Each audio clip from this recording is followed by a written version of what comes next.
Hey! Salut, salut!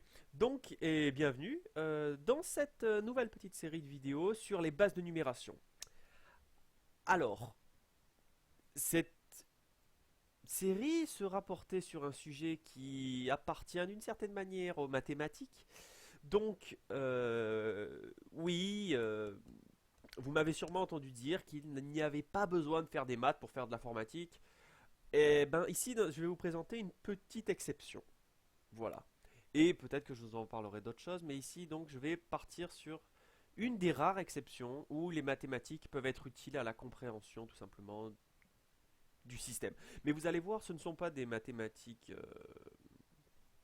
telles qu'elles sont abordées justement dans les universités ou ce genre de choses.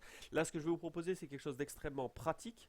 Et c'est un concept qui, d'une manière générale, est très très intéressant parce qu'on l'utilise tous les jours. Donc, voilà. Donc, même si ça sera des mathématiques, je vous garantis que ça sera intéressant. Et bien évidemment, j'ai essayé de retarder un peu ça le plus longtemps possible. Mais voilà. Donc, en informatique, que vous travaillez en programmation ou dans les réseaux, c'est pas vraiment un domaine ou un système à laquelle on peut échapper. Voilà, on peut pas vraiment y échapper. Donc, je vais devoir vous en parler et l'expliquer plus en détail maintenant, avant de pouvoir aller plus loin dans dans d'autres séries, tout simplement. Donc, on va commencer ensemble. Et notre première question qu'on va se poser, c'est, bien évidemment, qu'est-ce que c'est qu'une base de numération? Alors, une base de numération, c'est avant tout, en fait, un moyen que l'on utilise pour compter, tout simplement. En fait, une base peut prendre n'importe quelle valeur. Et suivant cette valeur, ou plutôt quelle que soit cette valeur, vous pouvez toujours représenter le nombre que vous voulez. En fait, je vais m'expliquer au fur et à mesure et à travers les exemples, vous allez me comprendre. Donc, on va commencer par une base que l'on utilise tous les jours, quotidiennement. Quotidiennement, tous les jours, oui, bien joué. Qu'on utilise, qu'on utilise tous les jours, c'est la base 10, qu'on appelle la base décimale. Ok. Donc, d'abord, il faut bien comprendre que cette base, même si elle est très utilisée par nous, elle n'est pas universelle. On utilise cette base d'une manière tous les jours, comme j'ai dit, mais de manière très intuitive. On prend, voilà, quand vous donnez votre âge, par exemple, vous dites j'ai, je sais pas, 18 ans. Voilà. J'ai 18 ans. Vous ne dites pas j'ai 18 en base 10 ans. Ça se dit pas. Voilà. Tout simplement, c'est. Mais vous utilisez la base 10. Donc, j'expliquerai la base 10. Alors, quand on dit base 10, ça veut tout simplement dire que on utilise 10 symboles pour représenter ce nombre. Chaque symbole en base 10 est appelé chiffre. Donc les 10 symboles qui sont utilisés, c'est 0, 1, 2, 3, 4, 5, 6, 7, 8, 9. Voilà, tout simplement. Donc tout simplement, quand on dit base 10, ça veut dire qu'on utilise 10 symboles différents pour représenter un nombre. Et dans base 10, ce sont nos chiffres, que l'on connaît très bien. Donc, pour représenter un nombre en base 10, quel que soit ce nombre, il suffit d'utiliser une combinaison de ces éléments-là. Par exemple, le 1 et le 8, comme j'ai utilisé tout à l'heure pour 18. Voilà. Une base 74, par exemple, une base 74, utilisera tout simplement 74 symboles pour représenter un nombre. La base 1 utilisera un symbole pour représenter, pas de S bien sûr, un seul symbole pour représenter un nombre. Ok, donc tout simplement, quand on entend base X, ça utilise X symbole. Voilà, tout simplement. Ou X, vous avez remarqué, on commence à prendre des variables mathématiques. Bref, donc on va prendre un exemple. Pour la base 10, on va prendre un nombre, 1581. En fait, il faut bien comprendre que 1581, même si dans notre tête c'est un chiffre qui est tout à fait intuitif, clair, précis, on va essayer de décomposer, de comprendre comment ce nombre s'agence, tout simplement. Donc, il faut bien comprendre, ce n'est rien d'autre qu'un 1, suivi d'un 5, suivi d'un 8, et suivi d'un 1, tout simplement. En fait, plus le chiffre est à gauche, plus on dit qu'il a un poids fort. Vous comprenez bien que si je transforme ce 1 ici par un 9, ce nombre ne sera plus du tout le même. Vous voyez bien que 9581 est très loin de 1581. Donc on dit que le chiffre de gauche a un poids fort. Parce qu'il influence beaucoup, parce que ce chiffre influence beaucoup le nombre final. Et bien évidemment, de l'autre côté, ici le 1 de la fin, on dit que ce chiffre a un poids faible.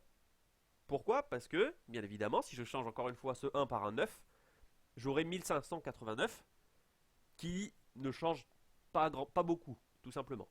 En changeant le chiffre de droite, je n'ai pas beaucoup changé le nombre final, tout simplement. Voilà. Donc, suivant l'influence, on dit que les chiffres de droite ont un poids faible et les chiffres de gauche ont un poids fort. Et ça, c'est un concept qui est utilisé, qui peut être utilisé dans toutes les bases, tout simplement. Quelle que soit la base que vous utilisez, que ce soit la base 10 ou une autre, vous avez ce concept de poids faible, poids fort. Ok. Donc, ici, il faut bien comprendre qu'un nombre composé de chiffres se lit toujours de droite à gauche. Commencez par exemple. Commencer à lire par la gauche n'a pas de sens. On ne dit pas par exemple 1581, mais on dit bien 1581. Le premier mot est donc 1000. D'accord? Mais pour le savoir, il faut bien sûr analyser d'abord et savoir que le 1, que vous voyez ici au début, est le quatrième chiffre en partant de la droite. D'accord? Donc il faut analyser le nombre en partant de la droite, tout simplement.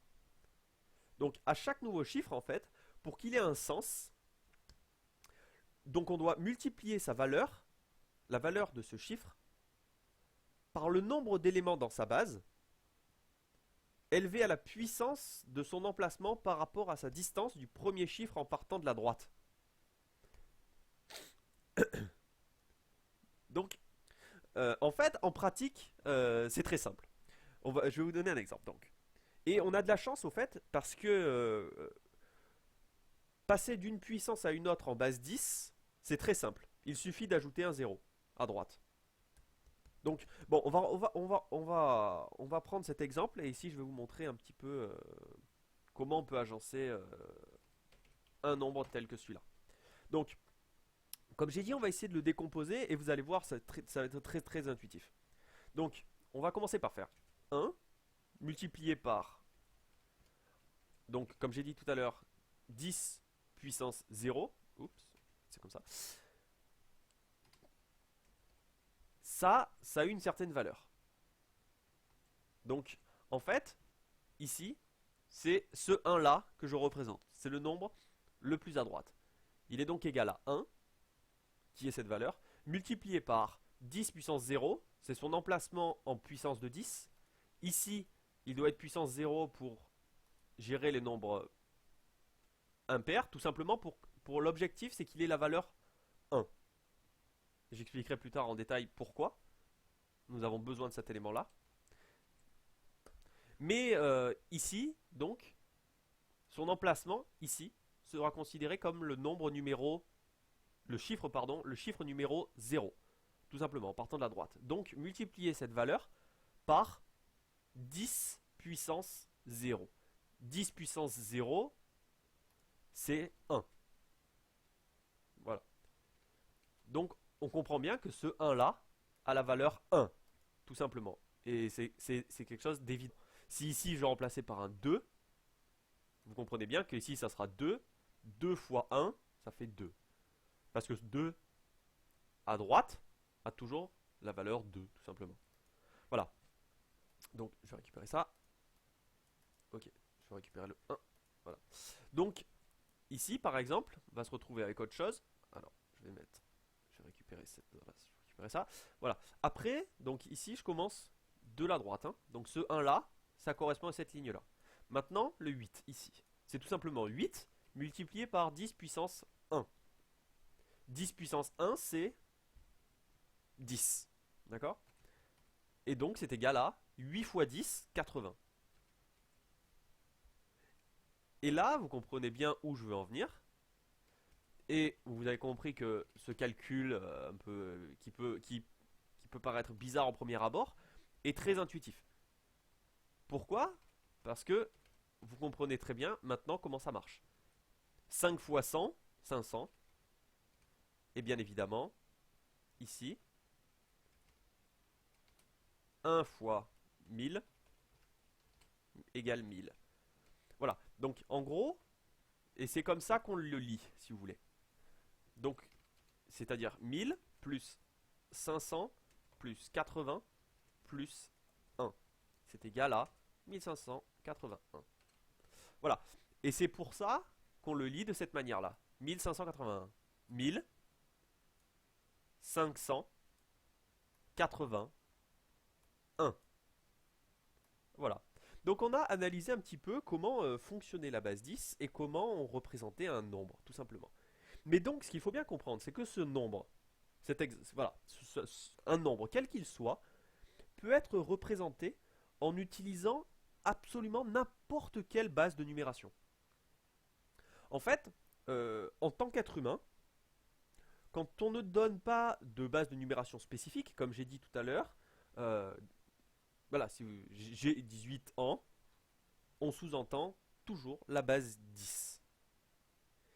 Donc, c'est tout pour cette vidéo, et dans la prochaine, j'expliquerai un petit peu les différentes bases de numération, les autres bases de numération que l'on peut utiliser, et certaines qu'on utilise régulièrement, sans avoir vraiment conscience que finalement, le concept n'est plus le même. Donc, j'espère que ça vous a plu, et je vous dis à tout à l'heure.